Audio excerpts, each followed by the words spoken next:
좋아요, 구독 누르시면 부자 되실 거예요. 돈 터지는 경제 맛집 서현미의 돈터침이 시작합니다. 오늘은 김현우 행복자산관리연구소 소장과 함께 경제적 본능을 일깨워 보겠습니다. 어서 오십시오. 네, 안녕하세요. 오랜만입니다. 행복자산관리연구소 계속 하고 있어요? 네, 계속 관리도 하고 연구도 하고 있고 알겠습니다. 행복하지 못해서. 늘 이게 좀 궁금했어요. 이걸 하고 있는 건가? 방송만 주로 하시는 것 같은데. 이제 상담은 사실 저희가 이제 상담을 주로 했었거든요. 근데 그건 코로나 이후에 끊기고 그때는 이제 일시적으로 저희 홈페이지에도 일시적 중단 이렇게 해놨는데 영구 중단이 돼버렸습니다. 아이고 저. 그러니까 코로나 이후에 상담 못 하니까 그래도 좀 먹고 살 길은 찾아야 되잖아요. 그래서 온라인 강의 그땐 뭐 방송 이런 거 넓히다 보니까 그게 이제 시간을 다 잡아먹어서 이젠 도저히 아는 사람이 뭐 좀 상담해줘라 그래도 미안. 아니 그나저나 네. 요즘 전국이 흉흉해가지고 경제 뉴스 많이들 안 보시거든요. 그러니까 저희 경제 뉴스가 없어요. 조회수가 확 줄었어요. 아이고 이런. 네, 근데 정치로 갈까요 그럼? 아니에요. 그럼에도 불구하고 우리는 우리의 할 일을 또 해야 되는데 네. 2025년 맞을 준비해야 되거든요. 2025년 달라질 부동산 정책 이야기 해보려는데 예. 우선 그 전에 하나 좀 챙겨주고 갈까 합니다. 네. 연말정산 앞두고 있잖아요. 예. 지금 시간이 다 되긴 했는데 지금 오늘 12월 16일이거든요. 예. 지금이라도 할 거 있을까요? 연말정산. 네. 지금이라도 할 거.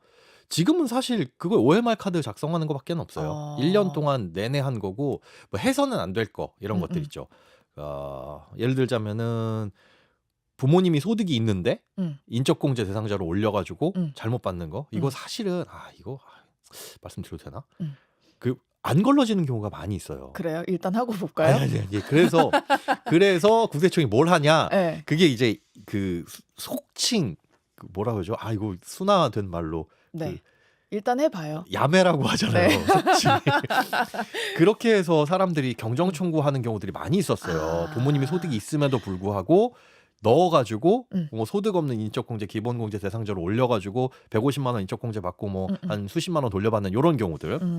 그게 이제 보통 요즘에 어플리케이션 보면 그 세무 신고하는 어플리케이션들 많거든요. 네네네. 거기서 경정 청구하는 게 대부분 그런 거였어요. 인적공제를 올리면 그런데 그 세무서에서 관할 세무서에서 이걸 다 일일이 볼 수가 없어요.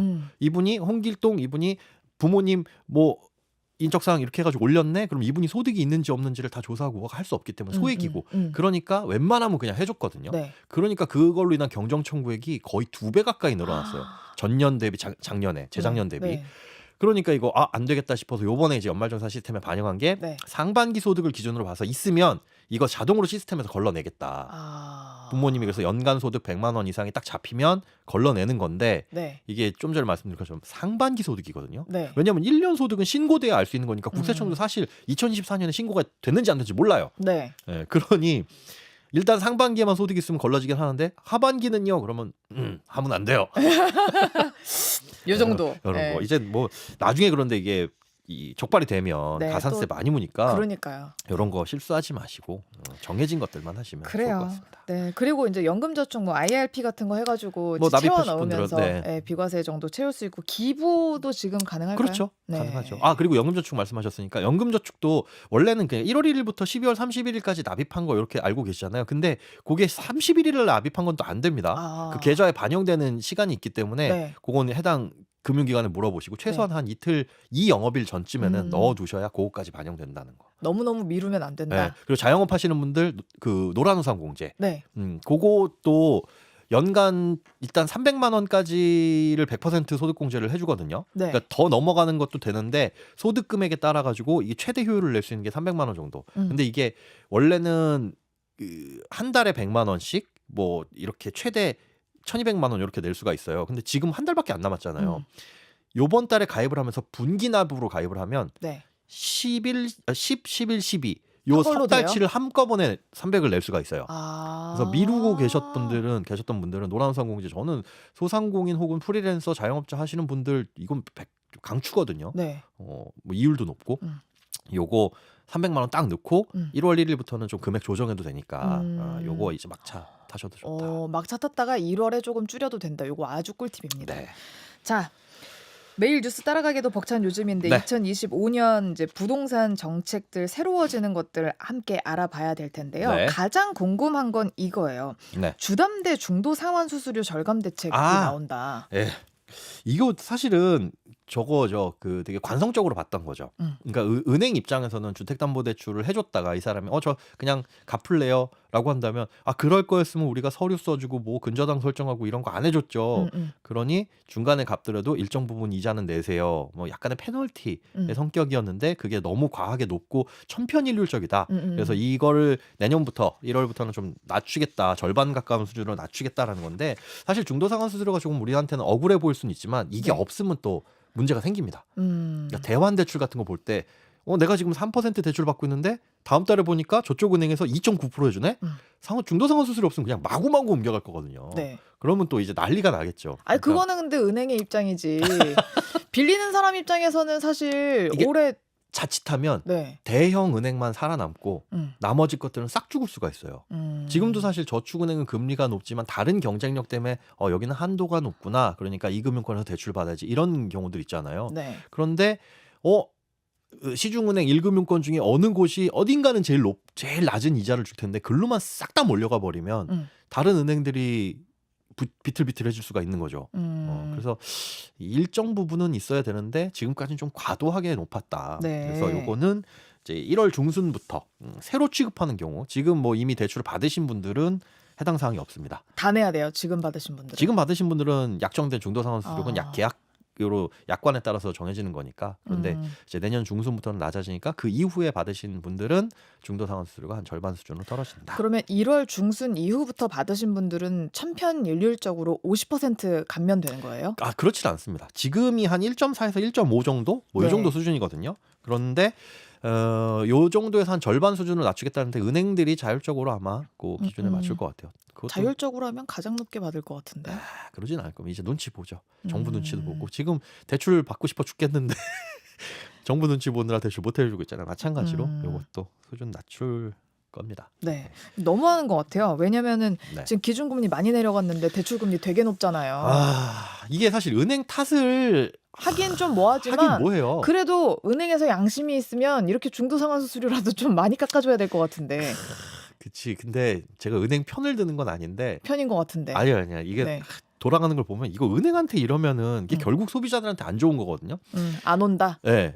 이게 또 소비자들한테 안 오면 주주들한테 가야 되는데 또 주주들한테도 배당은 또 못하게 해줘요. 니네 부실해지면 어쩔 거야 이런 것 때문에. 그러니까 결국은 이제 상생협의안 내놔라라고 하면서 주택담보대출이나 뭐든지 간에 지금 대부분의 은행들이 중도상환수수료가 사실 면제되고 있습니다.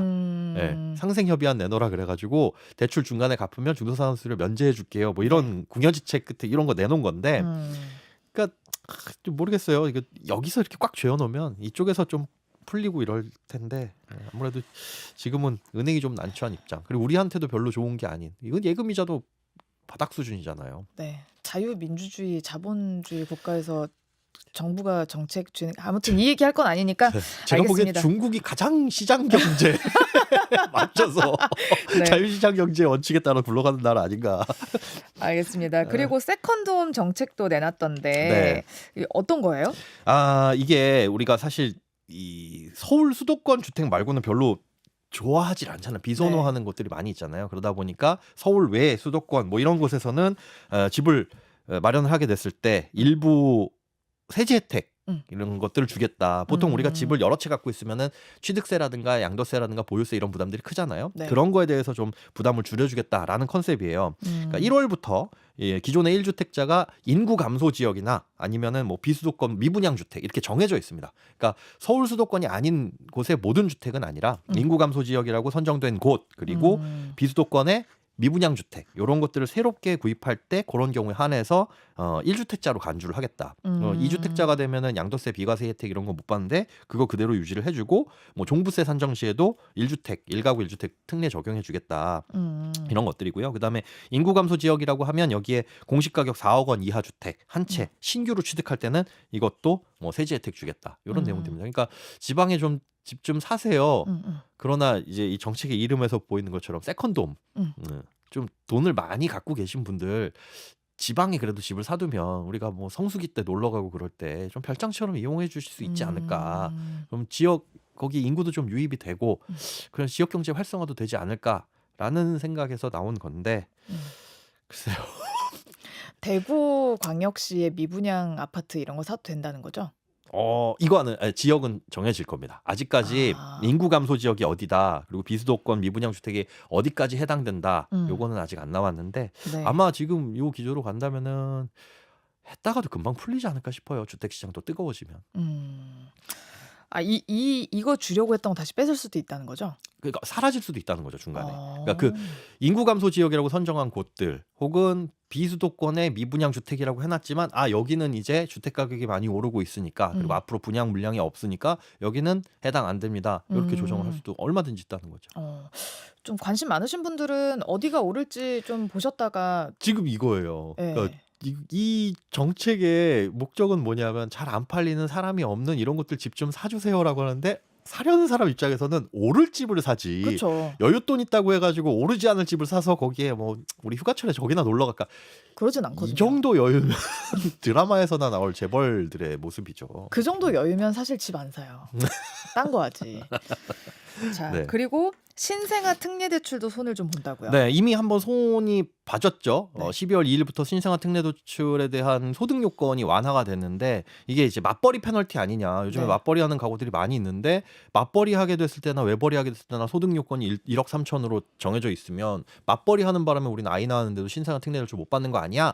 라는 지적이 나와서 지난 4월인가 6월에 나와서 12월 2일부터는 맞벌이를 하더라도 뭐 맞벌이를 하게 되는 경우 2억 이하 면은 해주고, 내년에는 이걸 2억 5천으로 좀 한도를 더 늘리겠다라는 겁니다. 그래서 맞벌이 해도 소득이 좀 넘어가는 경우에도 우리가 아이를 낳으면 그 아이에 집중이 되어 있는 거죠. 2세 이하 미만의 아이가 있으면 대출을 이제 금리를 낮춰줘서 해주겠다라는 게 특징입니다.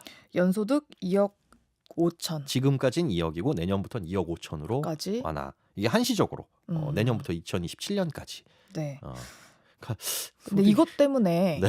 이것 때문에 이제 두 가지 문제를 볼 수가 있는데, 네. 첫 번째는 그 신생아 특례 대출로 살 수 있는 집이 9억 미만이에요. 네, 그죠? 맞아요. 그래서 9억 미만이었던 집들이 갑자기 9억까지 튀어올랐다.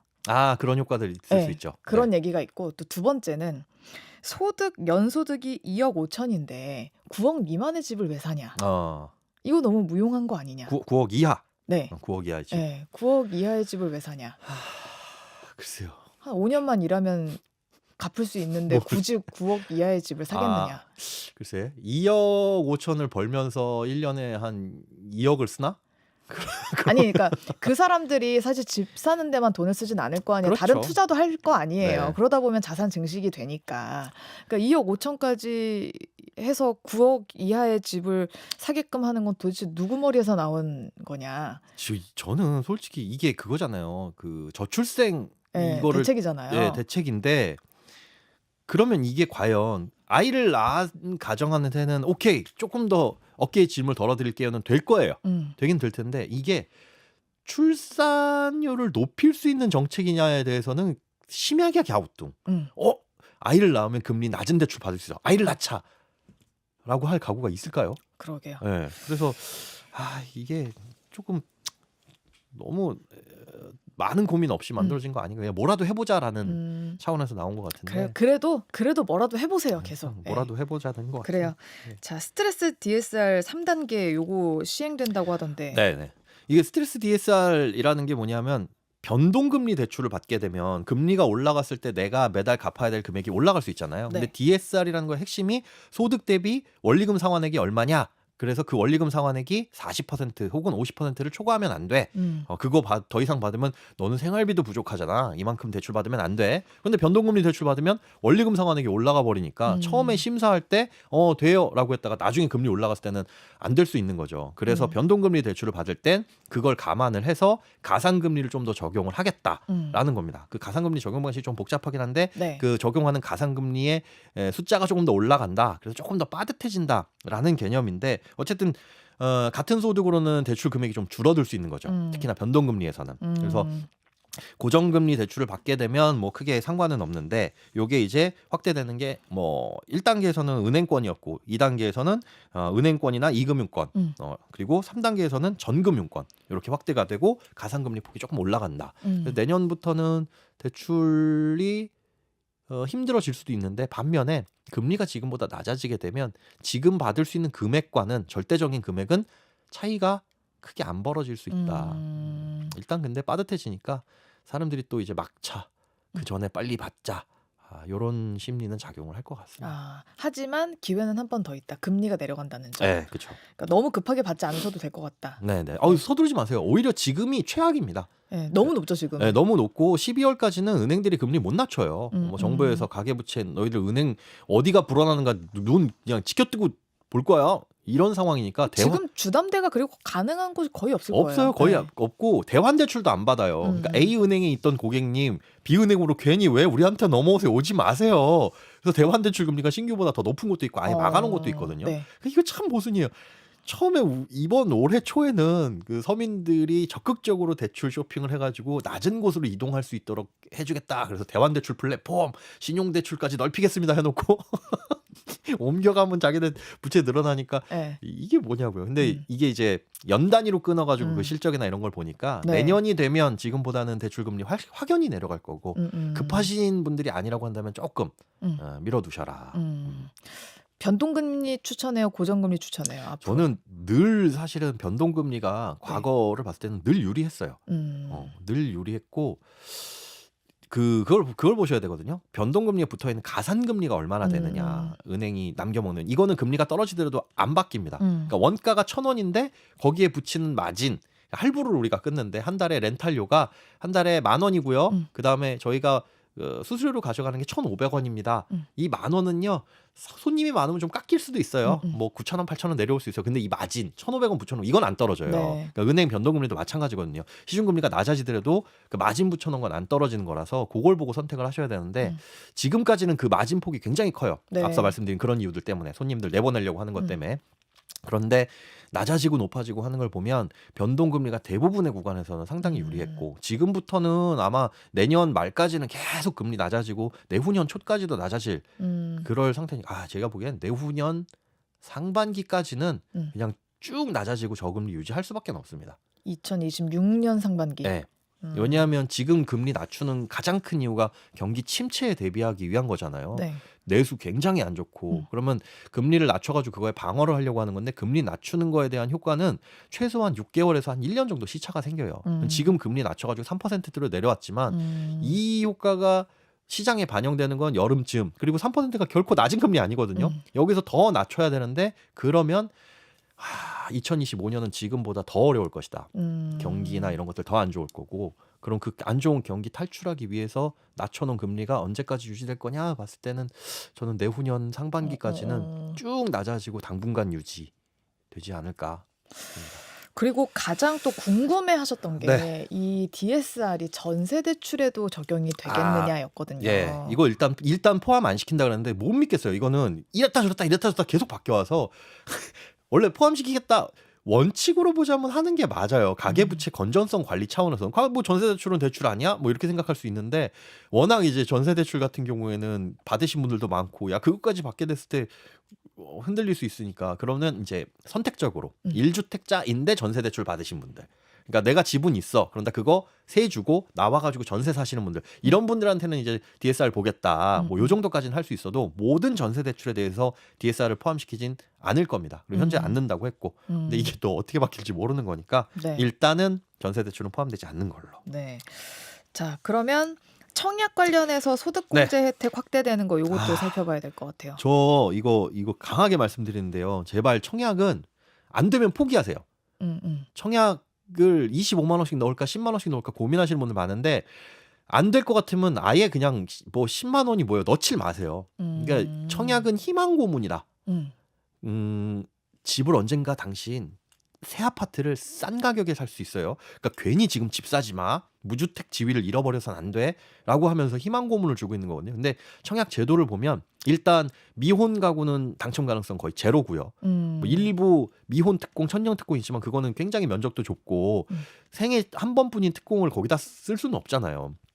그러면 신혼부부 결혼하면 이제 혜택 주는데 그것도 그냥 결혼만 했다는 걸로는 절대 당첨 가능성 없죠. 아이 있어야 돼요. 아이도 최소한 2명은 있어야 그래도 서울에서는 명함팀일 수 있고 그리고 그 지역에 산지 3년은 초과 이상이어야 돼요. 그래야지 좀 점수 올라가고 심지어 결혼한 지 3년 이내여야지 최고 점수를 받을 수 있어요. 그럼 결혼한 지 3년 이내에 그 지역에서 3년 이상 살아야 되고 아이는 2명 이상? 그럼 금슬이 꽤 좋은 집인데 3년 내에 애가 둘이 나와야 되는 거잖아요. 네. 그러면 이게 현실적으로 거기 왜 결혼하고 3년이에요, 근데? 그게 신혼부부는 7년 이내잖아요. 네. 같은 신혼부부라는 사람들이 막 몰렸을 때 우선순위를 결정할 때 그 배점표가 있어요. 공공주택에서는. 그 배점표가 신혼이 얼마나 신혼이냐. 3년 이하냐. 그걸 왜 너희가 넘어갔냐. 판단해요? 그럼 3년 이하 신혼이면 점수 3점 만점 주고 2점, 1점 이렇게 떨어지는 순서입니다. 그리고 거기에 아이가 있으면 뭐 3점, 2점 이렇게 떨어지고 그리고 그 지역에 산 게 3년 이상이 돼야 돼요. 그러니까 누군가 그 청약을 넣는 사람은 거기에 토백이어야 되고 뭐 3년 이상 산 그리고 결혼한 지 3년 이내여야 되고 아이가 2명 이러면 한 11점 정도 받아서 그러면 서울 수도권에서도 경쟁력 있어요. 그 정도 되면. 근데 그게 아니면 우리는 아이고 아이 낳는 건 좀 부담이야. 나도 1명 정도. 그리고 결혼한 지 이제 결혼하고 나서 자리 잡느라고 혼인신고한 지는 4년 이상 지났어. 이거는 서울에서 공공주택 당첨 가능성 없습니다. 빨리 포기하고 내 집 마련 다른 방법으로 찾으셔야 돼요.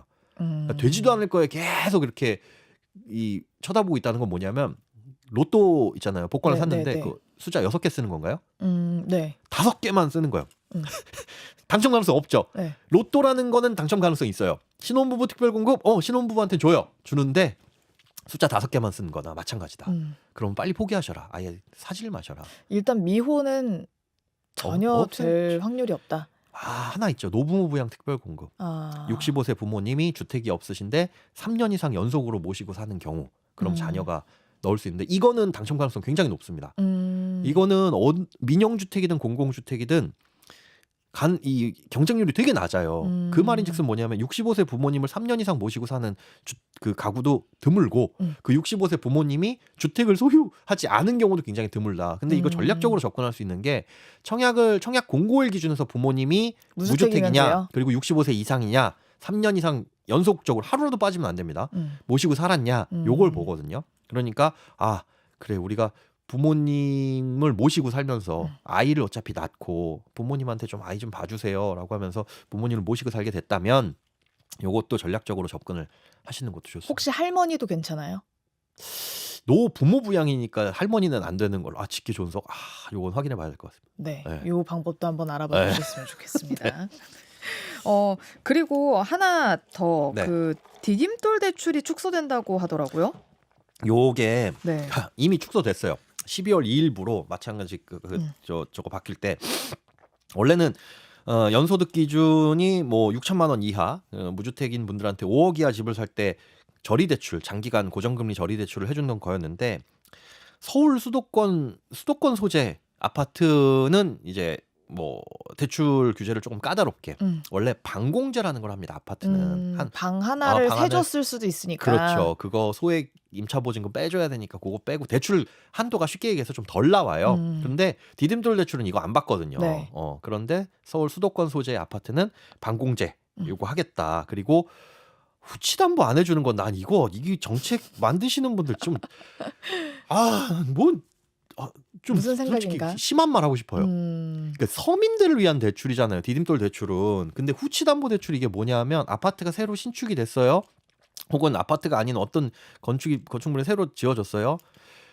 물론 이제 100세대 이상만 되긴 하는데 새로 지어진 아파트는 그 등기가 안 나와 있습니다. 마치 지금 태어난 신생아 주민등록번호 안 나와 있는 것처럼. 그러면 등기도 안 난 아파트는 어디 가서 대출을 받을 수가 없어요. 네. 그런 경우에 아파트 그럼 신축 아파트 대출 어떻게 받아요? 그거는 그냥 협약된 은행들 집단 대출로 여기 아파트 뻔히 지어졌잖아. 등기부 등본 나오기 전에 우리가 대출 해줄게요. 대신에 단체 손님 데리고 오세요. 뭐 시행사, 건설사 이렇게 해가지고 우리가 그쪽에서 대출을 받을 수 있는 건데 디딤돌 대출 같은 경우에는 후치담보대출도 해줬거든요. 보금자리론도 해줬고. 그런데 서울 수도권 소재에서는 이거 규제 이유로 후치담보대출 안 해주겠대요. 아니 신축 아파트라고 하더라도 이건 서민들을 대상으로 이건 어차피 소득 기준 넘어가면 못 받는 대출인데 이거 왜 안 해주냐. 그랬더니 뭐 형평성 얘기하고. 애초에 형평성 얘기할 거였으면 디딤돌 대출 자체도 하지 말았어야지. 제 말이.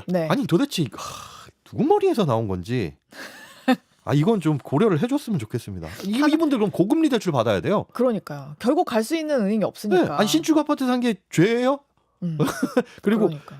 이 디딤돌 대출을 받을 수 있다는 것 자체가 연소득이 6천만 원 이하이고 무주택이라는 진짜 서민 실수요자인데 이걸 안 해주겠다?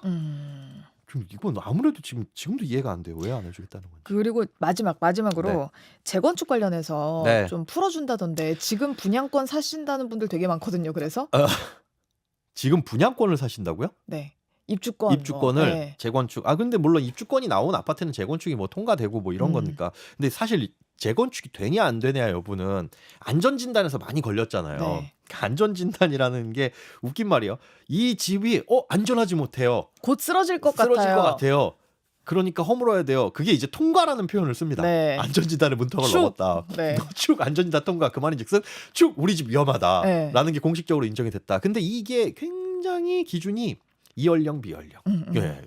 그때 당시에 주택시장의 분위기 따라서 정부 정책에 따라서 똑같은 아파트인데 안전하지 않아. 재건축을 활성화해야 될 때는 재건축을 활성화하지 않아야 될 때는 안전해. 더 살아도 돼. 그러니까 무슨 40년 된 아파트도 사람들이 안전하다고 살고 있는 거고. 그래서 지금 이제 준공되지 30년이 지난 아파트는 안전진단 없이도 일단 재건축 가능하다. 그리고 이 재건축 안전진단하는 말도 웃기니까 재건축 진단이란 말로 변경을 하겠다. 네. 이게 맞는 거죠. 네. 머릿속에서. 일단 재건축이 조금 활성화될 수 있도록. 그러니까 재건축이 활성화되면 그 집 허물고 100세대를 허물고 여기에 플러스 알파가 좀 생기니까 공급의 가능성이 있죠. 그래서 요거 활성화되면 그래도 수도권 공급 이제 땅이 없으니 네. 예. 앞으로 좀 공급이 늘어날 수 있지 않을까라는 생각은 해보지만 네. 재건축이든 아니면 그냥 맨 땅에다 짓는 거든 지금 짓기 시작해도 최소한 3년인데 내년하고 내후년에 입주 물량 거의 제로입니다. 예, 수도권 같은 경우에 튀어오를 것 같은 공급이 느낌이네요. 엄청 아예 거의 그냥 절벽이에요. 이거 분명히 하면 내년 하반기 정도 되면은 신문 기사들이 계속 서울 입주 물량 하반기 물량 제로. 그리고 금리는 지금보다 낮아져 있을 거고, 그럼 실수요자 발 동동 구를 거고, 어떤 상황이 올진 모르겠지만 주택 가격이 많이 좀 들썩일 것 같습니다. 네. 네. 자, 제도를 알아야 우리가 또 발빠르게 대응할 수 있겠죠. 오늘 이야기 꼭 기억해 두시면 좋을 것 같습니다. 지금까지 김현우 행복자산관리연구소 소장과 이야기 나눠봤습니다. 좋은 말씀 고맙습니다. 네, 고맙습니다.